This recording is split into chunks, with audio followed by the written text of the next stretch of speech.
Auzubillahiminash-shaitanir-rajim. Bismillahir-rahmanir-rahim. Dear respected teacher, officers and all students, अस्सलाम वालेकुम। कैसे हैं आप सब? मेरा नाम रईस आबिद है। मैं रेस्क्यू 1122 में एज ए कम्युनिटी इंस्ट्रक्टर 5 साल से अपनी खिदमत सर अंजाम दे रहा हूँ और आज यहाँ आपकी खिदमत में हाजिर हुए हैं आपको कुछ लाइफ सेविंग स्किल्स, कुछ टेक्निक बताने के लिए कि किस तरह से आप अपने मसायों की, अपने दोस्तों की, अपने फ्रेंड्स की, अपने क्लास फेलो की किस तरह से आप जान बचा सकते हैं एज अ फर्स्ट रिस्पॉन्डर। कुछ ऐसी टेक्निक है जिसको अगर आप सीख लें, अप्लाई करें तो आप एक ऐसे इंसान की जान बचा सकते हैं जिसकी ऑलमोस्ट डेथ हो चुकी होती है। हमारे कोर्स का नाम है, जैसे कि सरसर साहब ने बताया, पाकिस्तान लाइफ सेविंग प्रोग्राम,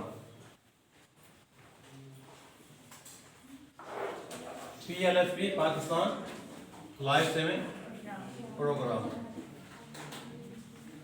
इसमें हमने 2 मॉड्यूल डिस्कस करने हैं। पहला जो हमारा मॉड्यूल है CPR, सेकंड जो होगा वो हमारा ब्लीडिंग कंट्रोल का होगा।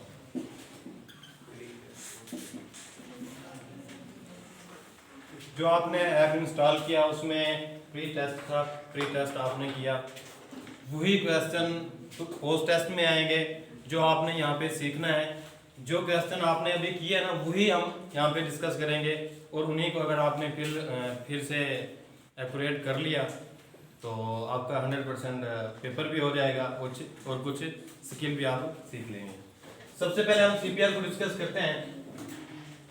आप में से कोई मुझे बता सकता है CPR क्या है?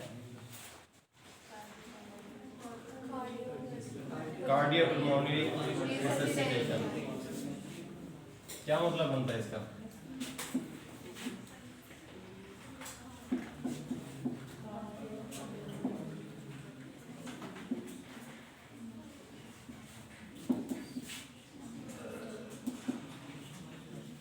हमें कार्डियो से ही पता चल रहा है कि ये हार्ट होता है। पल्मोनरी लंग्स, रिससिटेशन रिकवर होना या रिवाइव करना, बहाली को रिससिटेशन कहते हैं। किस चीज की रिससिटेशन? Heart, lungs. हार्ट और लंग्स की रिससिटेशन कब होगी? जब कोई पेशेंट कार्डियक अरेस्ट में होगा, पल्सलेस होगा या ब्रेथलेस होगा, तभी उसकी रिससिटेशन करेंगे ना। ऐसे है ना? क्यों जाता है? इसकी काफी रीजंस है। अगर कोई पेशेंट ऑलरेडी हार्ट पेशेंट है, उसकी वजह से भी उसे हार्ट अटैक हो सकता है, वो कार्डियक अरेस्ट में जा सकता है। इलेक्ट्रिक शॉक की वजह से भी पेशेंट कार्डियक अरेस्ट में जा सकता है। ड्रोनिंग की वजह से पानी में डूब गया, उस वजह से भी इलेक्ट्रिक शॉक में जा सकता है।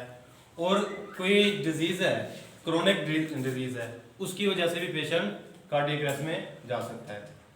अक्सर हॉस्पिटल में पेशेंट की डेथ हो जाती है किसी भी बीमारी की वजह से, बेसिकली वो कार्डियक अरेस्ट में जाता है जिसकी वजह से उसकी डेथ हो जाती है। सडनली जब कोई पेशेंट पल्सलेस या ब्रेथलेस हो जाए तो हम लोगों का ये माइंड है कि जब भी कोई पेशेंट पल्सलेस या ब्रेथलेस हो जाए उसकी कोई फास्ट एड नहीं है, ये नो मोर, हम यही समझते हैं ना, उसकी डेथ हो गई है, हम उसकी कोई फर्स्ट एड करते नहीं है, उसकी कोई हेल्प ही नहीं करते, उसको बचाने की कोशिश ही नहीं करते। लेकिन ऐसा नहीं है, हम उसकी जान बचा सकते हैं। किस तरह से बचा सकते हैं? CPR करके। किस तरह से? CPR करके। CPR क्या चीज है, किस तरह से ये वर्क करता है, किस तरह से CPR करके हम पेशेंट की जान बचा सकते हैं? एक इंसान में वाइटल ऑर्गन कौन कौन से होते हैं? Brain, heart, lungs, kidneys. बिल्कुल सही बता रहे हैं। लेकिन सबसे इंपॉर्टेंट ऑर्गन जो है वो कौन सा है? मुझे आवाजें मिक्स आ रही हैं। Heart brain. जो दिमाग वाले हैं वो दिमाग कह रहे हैं, जो दिल वाले हैं वो दिल कह रहे हैं।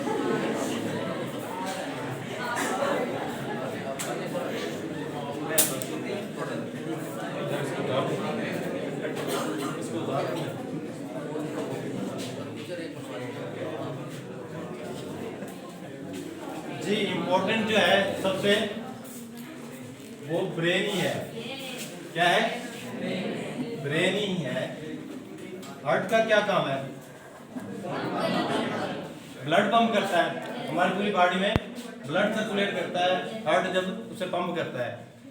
ब्रेन क्या है? हमारी पूरी बॉडी को मैसेज कौन कर रहा है कन्वे? ब्रेन ही कर रहा है। कोई भी हम काम करते हैं तो हमें ब्रेन ही मैसेज देता है कि आपने ये काम करना है। हमारे दिल ने कभी आपको मैसेज दिया है? दिल वालों को देता होगा। अच्छा, सबसे इंपॉर्टेंट ऑर्गन ब्रेन है। जब भी कोई पेशेंट पल्सलेस होता है, मतलब उसका जो हार्ट है वो ब्लड पंप करना स्टॉप कर देता है। जब ब्लड पंप करना स्टॉप करेगा तो पूरी बॉडी के अंदर ब्लड की सर्कुलेशन भी स्टॉप हो जाएगी। अब ब्रेन के अंदर नर्व्स होते हैं, आपने पढ़ा होगा, उनकी जो फीड है, उनकी जो न्यूट्रिशन वो क्या है? Oxygenated blood.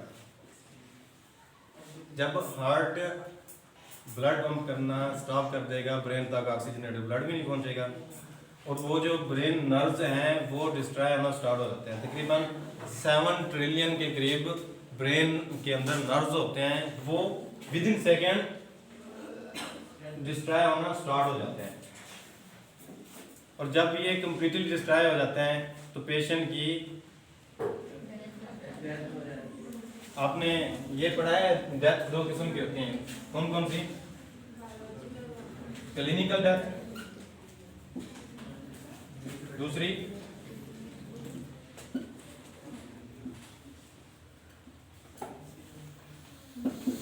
Biological death. Clinical death और बायोलॉजिकल डेथ में क्या फर्क है? सडनली हार्ट बीट स्टॉप हो गई और ब्रीदिंग, पेशेंट पल्सलेस ब्रेथलेस हो गया तो वो क्लिनिकल डेथ में चला गया। और बायोलॉजिकल डेथ में जाने के लिए उसके पास कितना मिनट होते हैं? तकरीबन 8 से 10 मिनट होते हैं। कितने? 8 से 10 मिनट के अंदर अगर हम ब्लड की सर्कुलेशन स्टार्ट करवा लें, ब्रेन तक ऑक्सीजनेटेड ब्लड सप्लाई हो जाए तो वो रिवाइव कर सकता है। उसके ब्रेन नर्व्स डैमेज हो रहे हैं वो रिवाइव कर सकते हैं, वरना वो बायोलॉजिकल डेथ में चला जाएगा। कितने मिनट के बाद? 8 से 10 मिनट के अंदर अंदर वो बायोलॉजिकल डेथ में चला जाएगा। जब बायोलॉजिकल डेथ में जाएगा तब कोई भी डॉक्टर, कोई भी हकीम, कोई भी वली उसे नहीं बचा सकता, उसके ब्रेन नर्व जब कंप्लीटली डिस्ट्रॉय हो जाए। अब मुझे ये बताएं, ये जो 8 से 10 मिनट हैं किसी भी हार्ट अटैक वाले पेशेंट के लिए, कार्डियक रेस्पिरेशन के लिए सबसे इंपॉर्टेंट कौन सी टाइम है? यही 8 से 10 मिनट। और इस 8 से 10 मिनट के अंदर वहां पे फर्स्ट रिस्पॉन्डर कौन होगा? आप लोग ही होंगे। 112 पहुंचते पहुंचते 5-10 मिनट 20 मिनट लग जाएंगे, लेकिन फर्स्ट रिस्पॉन्डर कौन होंगे? आप ही होंगे। अल्लाह ना करे, खुदा ना खास्ता, आपके घर में, आपके हमसायों में, नेबर्स, किसी भी जगह पे, आपके स्कूल कॉलेज कहीं भी हो सकता है इस तरह का हादसा, तो आप फर्स्ट रिस्पॉन्डर खुद होंगे। आप किस तरह से उसकी हेल्प करके उसकी जान बचा सकते हैं, आज हम वो टेक्निक सीखेंगे। तो इसे कहते हैं CPR। अगर हम उसे कंप्रेशन देंगे, उसके हार्ट को कंप्रेस करेंगे, ब्लड की सर्कुलेशन होगी पूरी बॉडी के अंदर, हमारे ब्रेन तक भी ऑक्सीजनेटेड ब्लड पहुंचेगा, उनको जब फीड मिलेगी नर्व्स को, वो डिस्ट्रॉय होना स्टॉप हो जाएंगे। और किस तरह से पेशेंट फिर हार्ट बीट किस तरह से स्टार्ट होती है? हमारा जो हार्ट है ये मस्कुलर ऑर्गन है, इसमें कंट्रैक्शन रिलैक्शन होती है। इसके मसल्स के अंदर भी छोटी छोटी कैपिलरीज हैं, आर्टरीज हैं, ठीक है। उनके अंदर जब ब्लड फ्लो करता है तो उसमें AN नोड, SN नोड आपने पढ़ा होगा, उनमें क्या होता है? एक इलेक्ट्रिक पल्स जनरेट होती है। जब ब्लड की सर्कुलेशन स्टॉप होगी तो उन कैपिलरीज में भी ब्लड फ्लो नहीं करेगा। जैसे ही हमने कंप्रेशन स्टार्ट किया, ब्लड सर्कुलेट करना स्टार्ट हुआ, तो उस कैपिलरीज में भी ब्लड जाएगा। SN AN नोड में इलेक्ट्रिक पल्स जनरेट होगी, जिसकी वजह से हार्ट बीट दोबारा से स्टार्ट हो जाएगी। जब हार्ट बीट दोबारा से स्टार्ट होगी तो पेशेंट की दिल की हार्ट बीट भी स्टार्ट हो गई और सर्कुलेशन भी स्टार्ट होगी। पेशेंट की जो ब्रेन नर्व्स थे डैमेज हो रहे थे वो भी स्टॉप हो गए। पेशेंट रिवाइव कर सकता है, कर सकता है।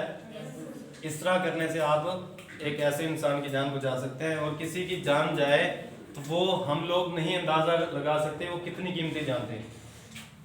जिनका कोई अपना जाता है वही अंदाज़ा लगा सकते हैं वो कितनी कीमती जानते हैं। वो किसी का इकलौता बाप हो सकता है, किसी का इकलौता भाई हो सकता है, इकलौता सहारा हो सकता है। बाप इकलौता ही होता है।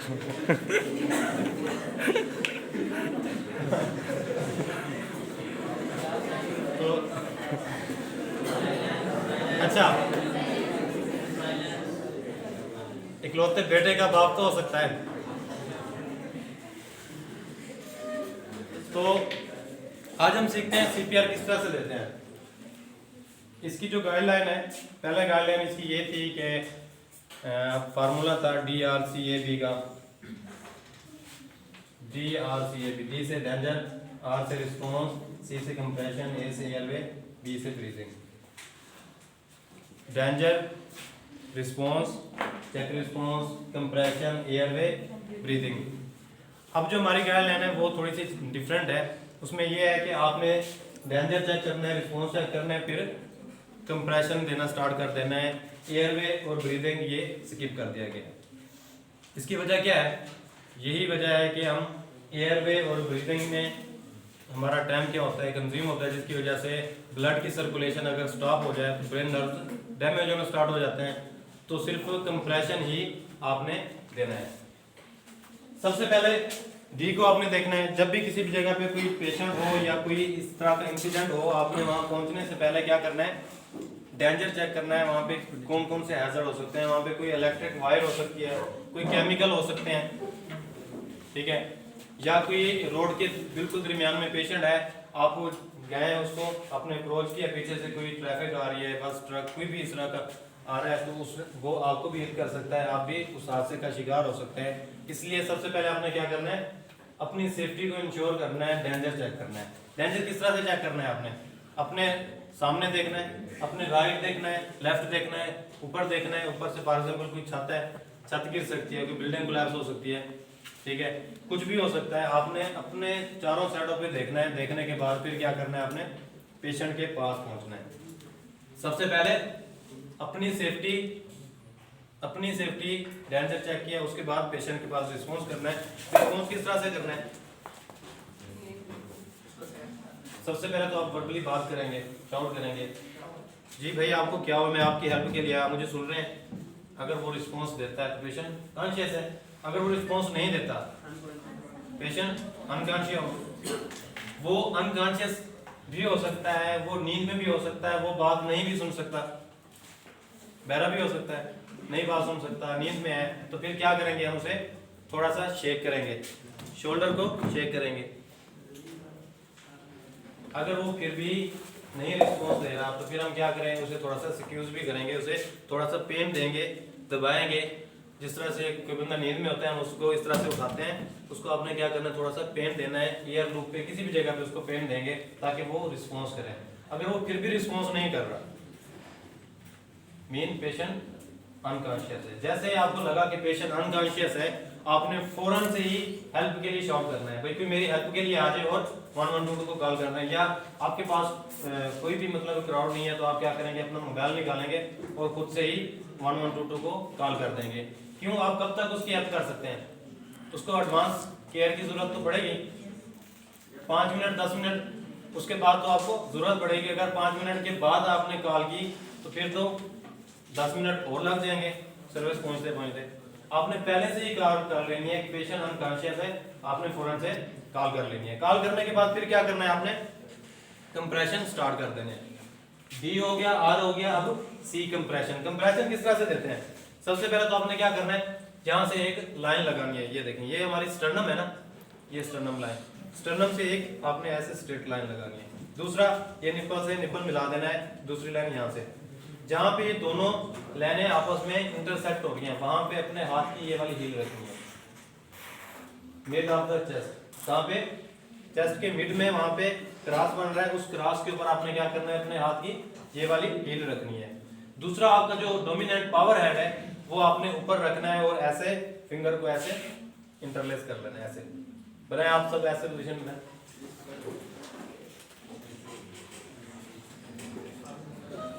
ये देखें, मेरे हाथ जो है ये बिल्कुल स्ट्रेट है, एल्बो बेंड नहीं है। आपने किसी ने इस तरह से किया हुआ है, किसी ने इस तरह से किया हुआ है। इस तरह से स्ट्रेट रखें, खींच के रखें और स्ट्रेट करें। अगर आपके एल्बो स्ट्रेट होंगे तो कंप्रेशन जो है वो इफेक्टिव होंगे, वरना कंप्रेशन देने का फिर कोई फायदा नहीं है। अपने हैंड की पोजीशन बना ली, ठीक है। आपने जिस जगह पे क्रॉस बना था उस जगह पे हाथ की हील रखी, दूसरा हाथ ऊपर, उसके फेस की तरफ देखते हुए आपने कंप्रेशन स्टार्ट कर देना है, उसकी छाती को दबाना शुरू कर देना है। एक और साथ में काउंटिंग भी करनी है, 2 3 4 5 6 7 8। देखें कंप्रेशन जब भी आपने देना है, सबसे पहले तो आपका ये जो एल्बो है ये बेंड हो, ये बिल्कुल स्ट्रेट हो, कंप्रेशन देते हुए बिल्कुल स्ट्रेट हो। और पोजीशन आपकी क्या हो, 90 का एंगल बनाना है, पेशेंट के ऊपर झुक के 90 का एंगल बनाना है। ये नहीं है कि आप इधर थोड़ा सा पीछे होके बैठे, बिल्कुल 90 का एंगल।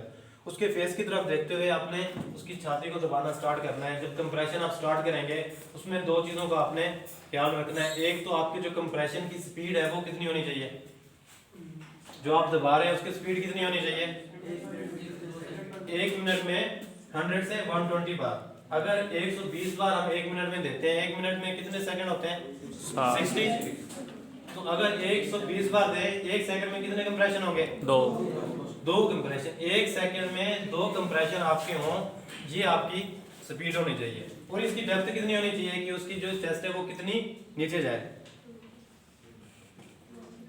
2 इंच, 1.5 से 2 इंच, 1.5 इंच से 2 इंच तक आपने उसकी चेस्ट को नीचे तक दबाना है। और दबाने के बाद फिर आपने उसको रिकॉइल भी होने देना है। ये नहीं है कि आपने दबाया उधर ही आप फिर दबाते रहे, उसको रिकॉइल ना होने दें। रिकॉइल होने से क्या होगा, आपने दबाया, ब्लड जो है वो हमारे हार्ट से पूरी बॉडी के अंदर फ्लो करेगा, फिर आपने उसे रिकॉइल होने दिया, वापस हार्ट के अंदर ब्लड फिल हुआ, फिर आपने कंप्रेस किया। इस तरह से उसकी जो हार्ट बीट है, ब्लड की सर्कुलेशन है वो स्टार्ट हो जाएगी। इस तरह आपने नहीं करना कि आपने उसे कंप्लीटली, अगर आपने उसे कंप्लीटली नहीं कंप्रेस किया तो वो एक प्रेशर के साथ फ्लो नहीं करेगा, मे बी हमारे ब्रेन तक ना पहुंचे। अगर ब्रेन तक नहीं पहुंचा तो फिर इफेक्टिव नहीं है सीपीआर, ब्रेन नर्व्स तो वैसे डैमेज हो रहे हैं। अगर आपने उसे कंप्लीट प्रेस कर लिया लेकिन फिर उसे रिकॉइल नहीं होने दिया, फिर भी वो प्रेशर से ब्लड फ्लो नहीं करेगा। तो ये इन दो चीजों का आपने ख्याल रखना है, कंप्लीट कंप्रेस करना है, फिर रिकॉइल होने देना है, फिर आपने कंप्रेस करना है। तकरीबन 1.5 से 2 इंच तक जो चेस्ट है वो उसकी डेप्थ हो। क्लियर है यहाँ तक किसी का कंप्रेसर? ये यहाँ से टेबल थोड़ा सा हटते हैं, ये टेबल राइट साइड पे बैठना है क्योंकि ये नीचे कुछ उठाई तो पिछा वो लेने आ रहे हैं। राइट साइड पे बैठना है। राइट साइड पे बैठने से क्या होगा, हमारा जो हार्ट है वो लेफ्ट साइड पे होता है। जब हमारा हाथ होगा वो लेफ्ट साइड पे जाएंगे, उसके हार्ट के ऊपर होगा, तब हम जब कंप्रेशन करेंगे तो हार्ट को ही कंप्रेस करेंगे। तो इस वजह से आपने राइट साइड पे ही बैठना है। क्लियर है यहाँ तक? तो इसको वो चटाई आ जाए नीचे बिछा के, एक बार मैं आपको डेमो करके दिखाता हूँ कि आप नीलिंग पोजीशन में बैठ के ग्राउंड के ऊपर किस तरह से आपने ये परफॉर्म करना है। उसके बाद फिर आप सबने इसकी प्रैक्टिस भी करनी है, आपकी तस्वीरें बनेगी। आपने ये जो ऐप किया है इंस्टॉल, अगर आपकी तस्वीर होगी तो वो अपलोड करेंगे तभी आपको सर्टिफिकेट जनरेट होगी आपकी। मीन कि आपने हैंड्स ऑन ट्रेनिंग ली है तो वो उसका प्रूफ होगा। अगर आपकी तस्वीर नहीं होगी तो वो आपको सर्टिफिकेट नहीं मिलेगी। इस वजह से आप सबने इसकी प्रैक्टिस भी करनी है।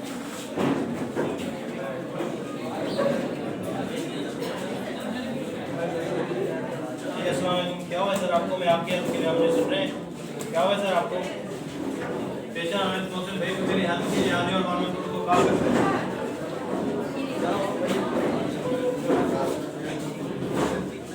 1 2 3 4 5 6 7 8 9 10 11 12 13 14 15 16 17 18 19 20 21 22। इस तरह से आप उसको कंप्रेशन देते रहेंगे। ये कब तक आपने कंप्रेशन देने हैं? जब तक उसको होश ना आए। कब तक कंप्रेशन देते रहना है?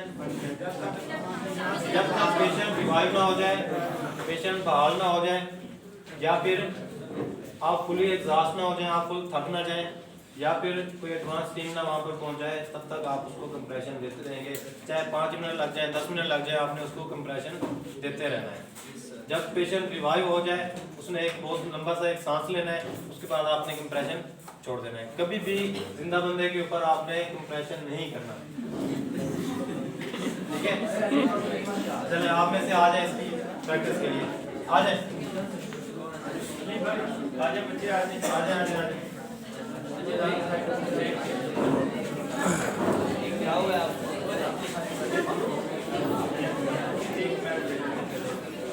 ऐसे नहीं, ऐसे नहीं,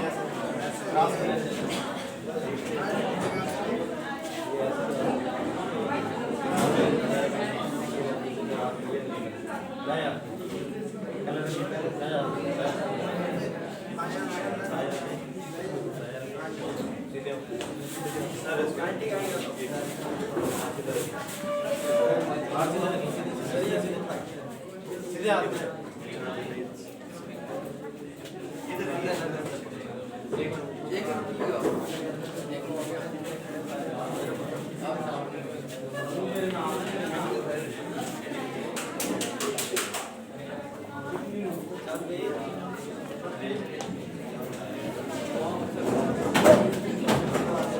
एक मिनट रुके।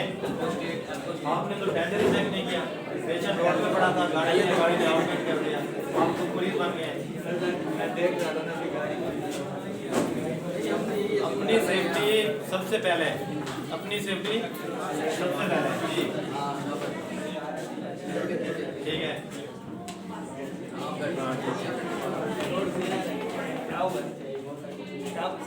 क्या नाम है आपका? आप कुछ भी उससे बात कर सकते हैं, उसका रिस्पॉन्स लेने के लिए आप कुछ भी उससे बात कर सकते हैं। पेशेंट अनकॉन्शियस है, उसके लिए काम करें। पहले आप उसका सांस चेक करना नहीं आ काम पता लग गया 10 सेकंड तक चेक कर रहे हैं और 10 चेक कर रहे हैं आप तक करना आपने ये पता लगेगा आपको कहाँ आ रहा है वो तो कोई रोका हो काउंट करो जोर जोर से लाउडली काउंट करो 1001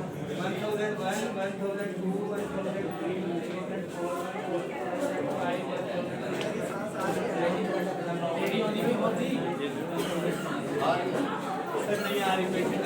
हाँ शाबाश ठीक है